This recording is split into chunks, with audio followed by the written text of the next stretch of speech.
Hello guys, this is the Game Philosopher again. I hope you're having a good evening. And today we're talking about Kingdom Come Deliverance. Well, not directly. We are going to talk about knighthood.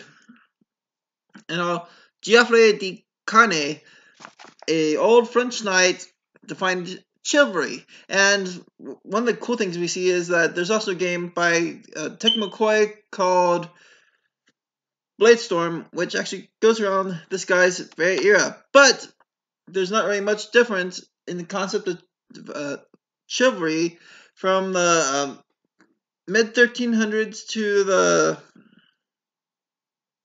early 1400s, or even earlier than that, the 1200s either. And here I'm going to tell you some really interesting facts about chivalry. Well, first, one of the interesting things is that before, the knights would actually get the knighting ceremony, and this is actually inside this book. I really highly recommend getting it.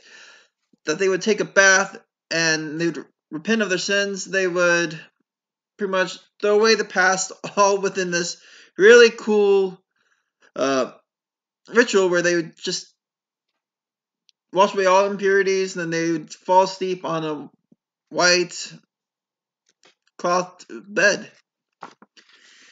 Now, another interesting thing is that Carne was actually one of the founding members of a order in France called the Order of the Star, which was very similar to the Order of the Garter, in that they actually valued the ability on combat. They did not really value the tournaments. The tournaments were like, oh no, that's okay.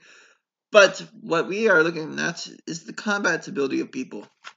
And as a result, throughout this book, you see a lot of things on how a person of arms or a man of arms would be able to get honored.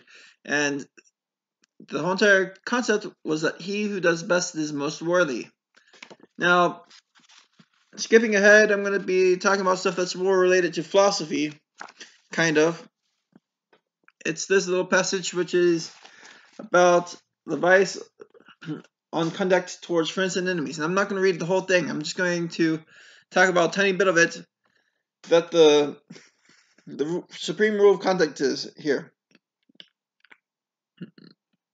Men of worth and foremost, they should be humble among their friends, proud and bold against their foes, tender and merciful towards those who need assistance, cruel avengers against their enemies, pleasant and amiable with all other.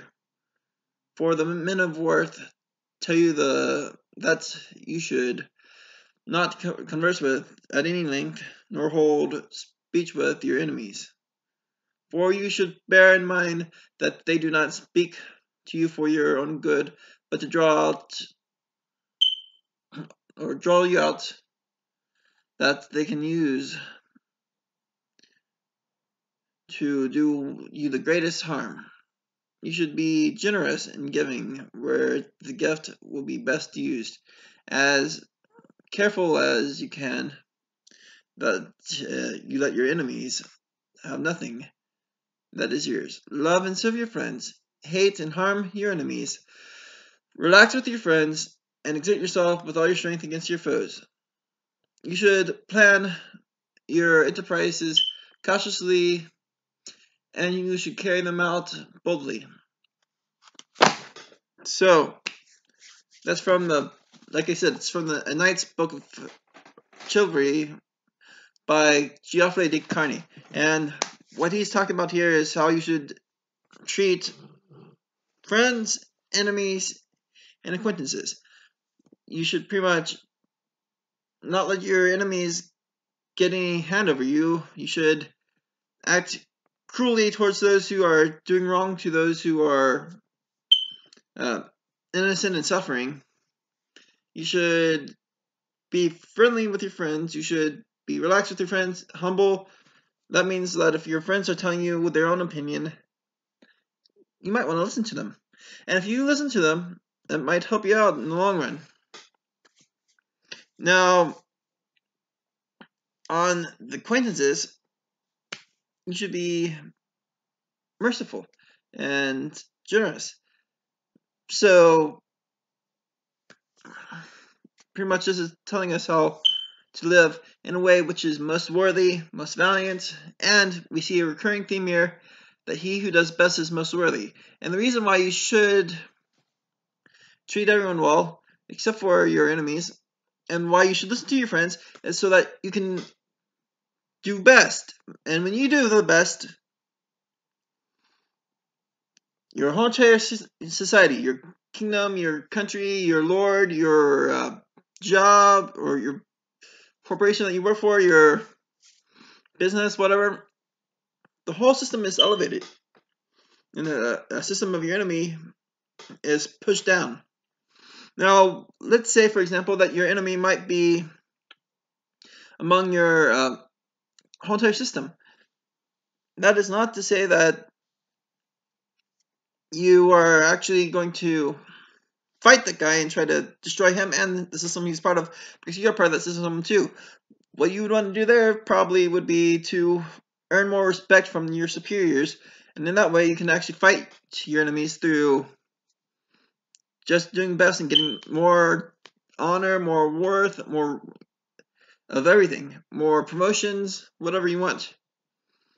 And in that case, it's very important. Now, Kingdom Come Deliverance, you see a very interesting thing where you're always serving Lord Radzig, who, I'm not going to give any more spoilers, but anyway, you always are trying to help out those who need help. Now, you could always be the evil dude and steal from you peasants, but that's actually pretty knightly when you think about it, because there was an old book called Codex Wallerstein where it actually was a Germanic text that would teach knights how to fight. One of the parts of it was actually how to rob a peasant. And they did this to avoid starting wars with the Lord. But you'd think that this goes against chivalry, and it does, except for not everything's ideal. I mean, like, even the most bold samurai in the Japanese didn't follow Bushido. And, Bushido, sorry. Bushido. Sorry, I've been looking at way too much martial arts forms.